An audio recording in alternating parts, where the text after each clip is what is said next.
Isang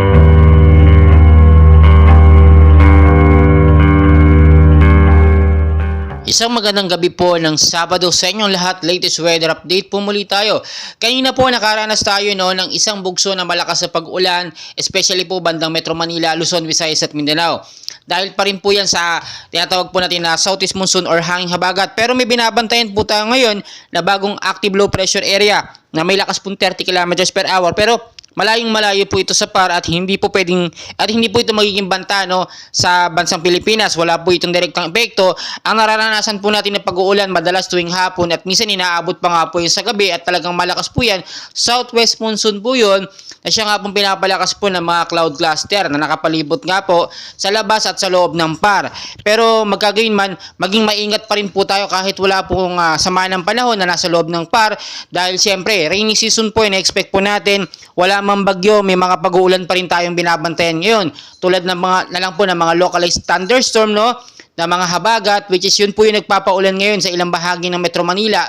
At kanina, ina-expect talaga natin mainit na ang panahon pero biglang buhos po yung malakas na ulan kaninang alas 2 lang ng hapon at ito po yung tumagal hanggang hapon ng alas 6. So marami pa tayong dapat malaman kahit nga po wala pang bagyo ngayon. Ngayon po yung best way para tayo maghanda. Linisin yung mga lugar na bahain, especially sa Metro Manila na siya binabaha kapag kami malakas sa pag-uulan.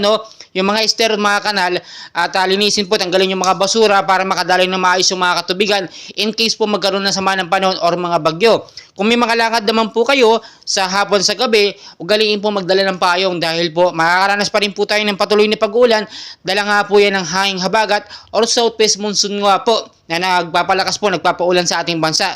Pero ngayon, Setyembre, na-expect po natin na nasa 5 bagyo pa ang posibleng pumasok and hopefully wala nang pumasok para mas okay ang ating kabahayan. At ngayon, mag-iingat pa rin tayo sa banta ng panahon dahil rainy season and expect natin, tag-ulan hanggang Disyembre po yan, may mga bagyong papasok o posibleng magkaroon ng mga thunderstorm or mga super typhoon sa loob lamang ng ilang mga buwan. So marami pa tayong kaganapan and please, pakiusap po, pakishare, like, subscribe and pahit na rin po ng notification bell para updated po tayo lagi sa ating mga weather updates.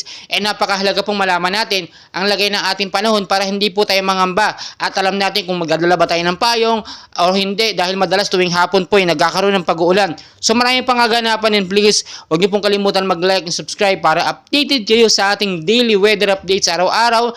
Maraming salamat po.